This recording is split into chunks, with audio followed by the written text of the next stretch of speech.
Hi students, today our topic is water. Water के बारे में हम पढ़ेंगे।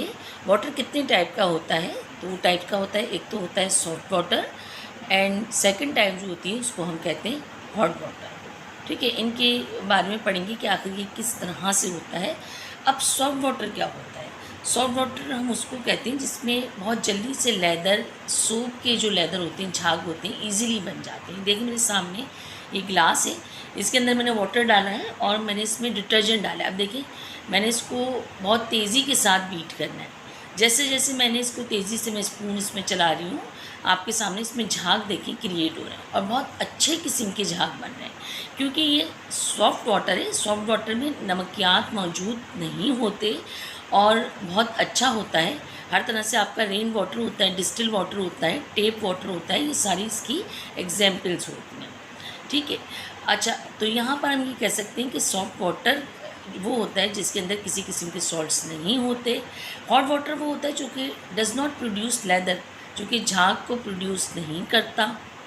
ठीक है, जब आप उसमें सोप डालेंगे तो इजीली वो उसको प्रोड्यूस नहीं करता। बहुत ज़्यादा उसमें आपका डिटर्जेंट है, सोप जो है बहुत ज़्यादा खर्च होता है। लेट सपोज़ ये ग्लास है मेरे पास, क्योंकि हॉट वाटर इस वक्त मौजूद नहीं है, यहाँ पर मैंने इसमें डाला डिटर्जेंट तो यहाँ पे स्कम पैदा हो जाते हैं नीचे। ठीक है, हॉट वाटर में जैसे आपने कोई डिटर्जेंट डाला या सोप डाला उसको चेक करने के लिए, तो आप देखेंगे एक स्कम पैदा हो जाते हैं।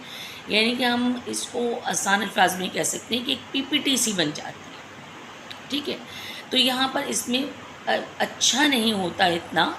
इसकी एग्जाम्पल्स हम कह सकते हैं कि आपको कहाँ कहाँ से अवेलेबल होता है। एक तो सी वाटर जो होता है, समंदरी पानी होता है, रिवर्स में जो पानी होता है वो हॉट वाटर की एग्जाम्पल होती है। ठीक है, अच्छा अब ये जो इस किस्म के होते हैं, इसके कॉजेज़ होते हैं, क्या वजूहात होती हैं जिसकी बेस पे ये बनता है। इसमें बाइकार्बोनेट्स मौजूद होते हैं हॉट वाटर के अंदर, क्लोराइड और सल्फेट होते हैं। बाइकार्बोनेट्स, क्लोराइड, सल्फेट के तो देखिए एन आइन हैं सारे के सारे। बाइकार्बोनेट भी एन आइन है, क्लोराइड भी और सल्फेट भी। अब इसमें क्या होता है, कैल्शियम और मैग्नीशियम। कैल्शियम और मैग्नीशियम सॉल्ट होते हैं जिनके के साथ ये मौजूद होते हैं। ठीक है, अब अगर इसमें HCO3 है, बाइकार्बोनेट हैं कैल्शियम और मैग्नीशियम के, तो ये तो टेम्परेरी हॉट वाटर होता है। और अगर क्लोराइड्स और सल्फेट हैं तो इसको हम परमानेंट हॉट वाटर कहते हैं कैल्शियम मैग्नीशियम के साथ। क्लियर है?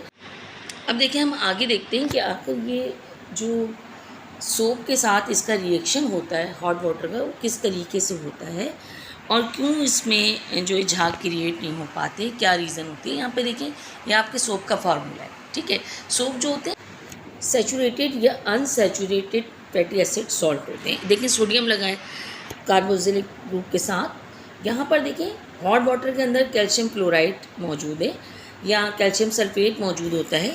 कैल्शियम या मैग्नीशियम के साथ एनाइंस होते हैं।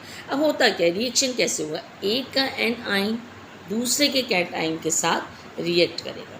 ठीक है, यहाँ देखिए उसी तरीके से हमने इसको पूरा फार्मूला लिखा। अब यहाँ पे कार्बोक्सिलेट जो ग्रुप है, यहाँ पर देखिए कैल्शियम आ गया है, सोडियम हट गया, क्लोराइड ने सोडियम पे अटैक करा, सोडियम क्लोराइड बना दिया। इस तरीके से इनका आपस में रिएक्शन होता है, आइंस रिएक्ट करते हैं, एक का एन आइन दूसरे के कैट आइन के साथ रिएक्ट कर जाता है और इस तरीके से हॉट वाटर सोप के साथ जब रिएक्ट करता है तो स्कम बन जाता है। ठीक है, अच्छा यहाँ पर देखिए होता क्या है, आप सबको पता है कि कैल्शियम और मैग्नीशियम जो पॉजिटिव आयन हैं जो अब इससे अटैच हो गए हैं, सोप के साथ रिएक्ट कर रहे हैं, वो इनसॉल्युबल होते हैं विथ सोप। इसी वजह से झाग क्रिएट नहीं हो पाते और इसी वजह से जो है वॉशिंग में प्रॉब्लम होती है या इन चीज़ों में प्रॉब्लम होती है। ठीक है, क्योंकि रिएक्ट कर जाते हैं जब एन आइन या कैटाइन या आयनिक पार्ट्स रिएक्ट कर जाता है आपस में, तो यहाँ पर जो है हॉट वाटर रीज़न बनता है स्कम बनाने का। ठीक, सोप के साथ मिलकर आगे इसको मज़ीद देखते हैं। इसकी उसी तरीके से जैसे हमने ये वाली एग्जांपल देखी, यहाँ पर देखिए आप क्लोराइड मौजूद है कैल्शियम और मैग्नीशियम का। आगे जब हम एग्जाम्पल में देखते हैं तो वहाँ पर देखिए सल्फेट मौजूद है मैग्नीशियम के साथ। आप कैल्शियम के साथ भी सल्फेट लगा सकते हैं, सेम वही रिएक्शन होगा। ये सोप का फार्मूला है। सोप जो कि फैटी एसिड्स होते हैं, सैचुरेटेड या अनसैचुरेटेड फैटी एसिड सॉल्ट होते हैं। देखें सोडियम लगा है, इसका मतलब ये फैटी एसिड सॉल्ट है। ठीक है। अच्छा यहाँ पर देखिए सेम वही रिएक्शन होगा, यहाँ पर सोडियम हट गया है, सोडियम के साथ बजाय मैग्नीशियम आके जुड़ गया, सल्फेट ने रिएक्शन करा सोडियम के साथ और सोडियम सल्फेट बना लिया। यानी सेम उसी तरह एक का कैटाइन दूसरे के एन आइन के साथ रिएक्ट कर जाएगा, और जब रिएक्ट कर जाएगा तो आपको पता है कि वो इनसॉल्युबल होता है। तो यहाँ पर देखिए मैग्नीशियम आ गया है, और मैग्नीशियम और कैल्शियम वैसे भी जब सोप के साथ अटैच हो जाते हैं तो एक पीपीटी बन जाती है या एक स्कम बन जाता है, ये कर्डी या लम्स टाइप के बन जाते हैं, ठीक है, जो कि उसको आपके वॉशिंग में कपड़ों को ख़राब भी कर सकते हैं। अच्छा यहाँ पर देखिए कॉजेज हॉट वाटर, इसको ज़रा एक बार फिर देख लेते हैं। यहाँ पे कैल्शियम बाइकार्बोनेट है और मैग्नीशियम बाइकार्बोनेट है, जैसे कि हमने पहले भी इसको देखा। अच्छा ये जो कैल्शियम और मैग्नीशियम के बाइकार्बोनेट हैं ये टेम्परेरी हॉट वाटर के अंदर मौजूद होते हैं। कैल्शियम मैग्नीशियम तो है ही कैटाइंस, इनके साथ एन आइंस चेंज हो जाते हैं, तो टेम्परेरी में HCO3 बाइकार्बोनेट हो जाते हैं। परमानेंट की बात करें तो कैल्शियम के साथ वहाँ पे सल्फेट लग जाता है एन आइन के तौर पे, या फिर कैल्शियम मैग्नीशियम दोनों के साथ या क्लोराइड लगेगा या सल्फेट लगेगा, ये होते हैं परमानेंट हॉट वाटर।